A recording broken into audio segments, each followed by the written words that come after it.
When you make a low-budget horror movie, people usually ask you, where did you shoot it? Well, in the case of Jason Lives, it was in Covington, Georgia. But very seldom do they ask you, where did you write it? This is the legendary Hollywood Forever Cemetery, final resting place for some of Hollywood's greatest stars. People like Rudolph Valentino, Douglas Fairbanks, Fay Wray, Peter Lorre, and Alfalfa. And directors like Victor Fleming, C.B. DeMille, and John Huston. Rock and roll royalty, Dee Ramone, and Johnny Ramone. This is where I came to write my Friday the 13th. Why? For a number of reasons. First off, other side of that wall, Paramount Studios. And the second reason, I was bringing Jason back from the dead in my story.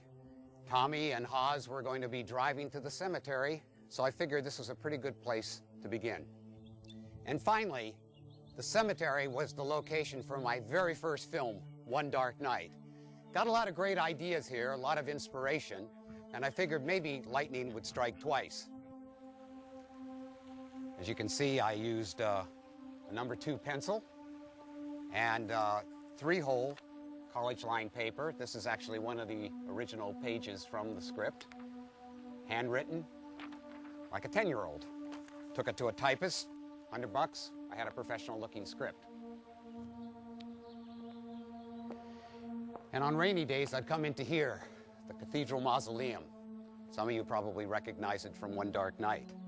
But what I didn't realize in those days is that this place of inspiration for my early horror movies would end up being my final resting place as well. When I turned 60, my wife and kids decided to throw a surprise birthday party for me here at Hollywood Forever. It was a macabre event, but it did have a kind of a sobering effect on me. I realized I was heading into my third and final act of my life. So I came up with a plan. I came back the very next day and began making monthly payments on a crypt here. This is Corridor C in the Cathedral Mausoleum. This is crypt number 804. This is where my body will be entombed one day. My soul will go to God, but my spirit, I plan to have remain here. Spirit, or I should say energy, something that you may be able to feel or hear, perhaps even see. Harry Houdini attempted to return in some form on Halloween night. They tried to contact him by seance for 87 years, never successfully. But I think I might be able to succeed where Harry failed. Over the many years now, I've researched and consulted with experts in the fields of bioenergy and the sometimes long-term residual effects. Look up Krillin photography on the internet. You'll get a little taste of what I'm talking about. Science and the paranormal are finally merging. Think of trying to explain decades ago what radio waves are, or television, the internet, or cell phones. Consider if my tomb was to act as a type of wireless modem that when you came close enough to it, you would receive sounds, maybe even images. I still have many years to prepare for this, so I'm in no hurry to die. Plus, we're doing a remake of One Dark Night, which I hope we can share with you some of the discoveries in paranormal activity. But I promise you this, if you come here after I'm gone, with an open heart and mind, you may experience something more than just memories, something that's in the realm of spirits or ghosts. And remember, you have nothing to fear except fear itself.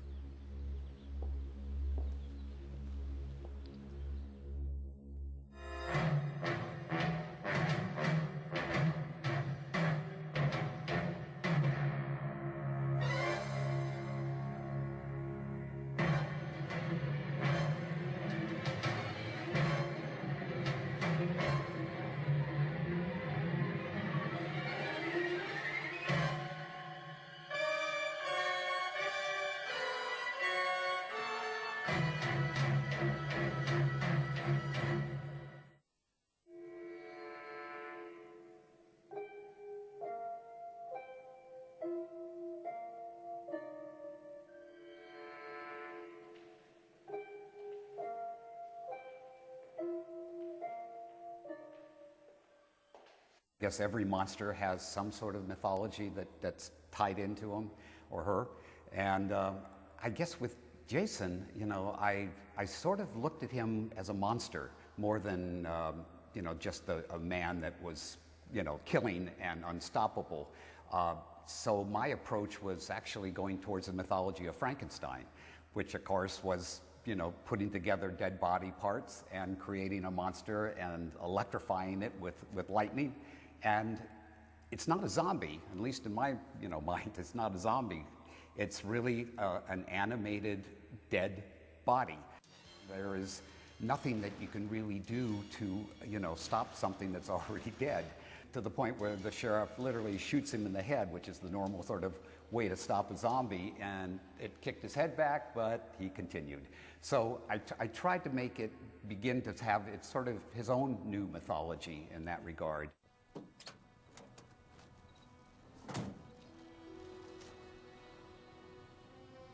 The whole subject of mortality and horror, for me, it's always been pretty much the same thing, because you are challenged to survive, you know, in some way.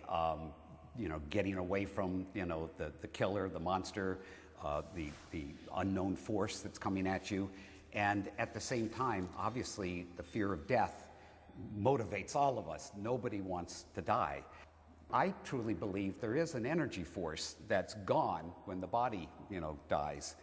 So in terms of the movies I've done, you know, One Dark Night definitely dealt with that whole idea of mortality and the Raymar character being able to be an entity that kept going after the death of his body.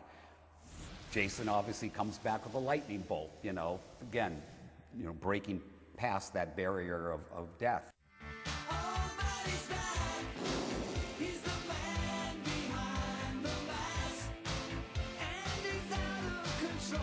Alice Cooper was probably one of the most brilliant suggestions that came up in post-production on the movie, and that was from Frank Mancuso Jr. He said, you know, what do you think of having Alice actually write a song? And I said, that's so weird, because actually we had put a couple of Alice's songs in the temp track. Back in the mid-'60s, Alice and I actually played on the same bills together at a number of the clubs here in Los Angeles. His group was called the Naz, and I knew him as Vincent. You know, he was this cool guy that hung out at Frank Zappa's house. So it was quite ironic that years later, you know, we actually got to, you know, team up on this thing. Having Alice and the kind of shows that he puts on couldn't be more perfect, obviously, for Friday the 13th.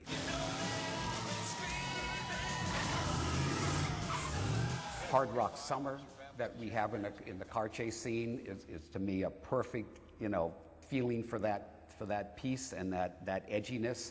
And of course, you know, Teenage Frankenstein. I mean, please, it couldn't be more perfect. And of course, you know, Man Behind the Mask that he wrote specifically, you know, for the movie. Alice to me represents everything that is, you know, rock and roll and horror. You know, he's combined it in a way that like no one else has.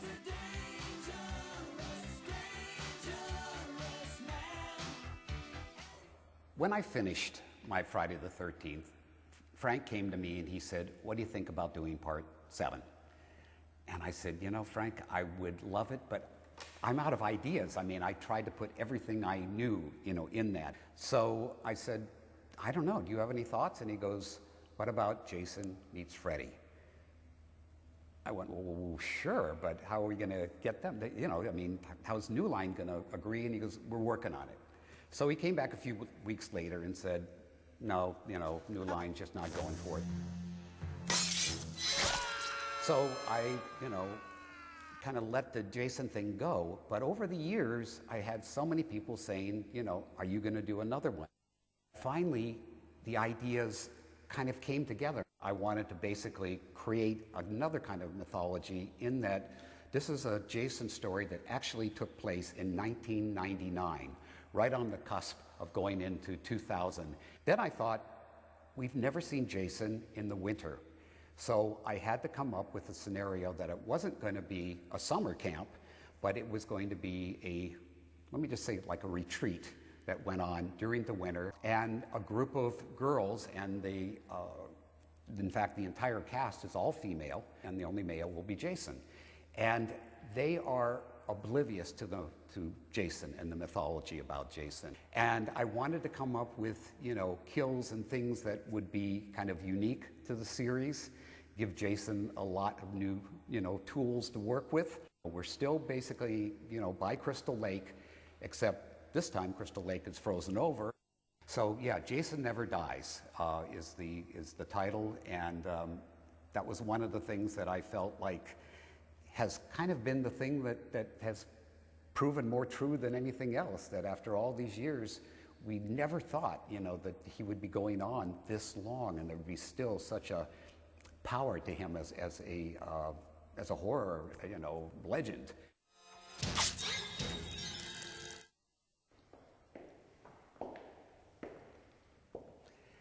Well, here I am, literally 10 years later, almost to the day, when I first bought this crypt. I created this particular plaque which says, to die will be an awfully big adventure, Peter Pan. And I've always loved that quote by J.M. Barrie. And also a set of instructions for what I would like to have happen after I'm gone. Close your eyes, open your heart, I'm here.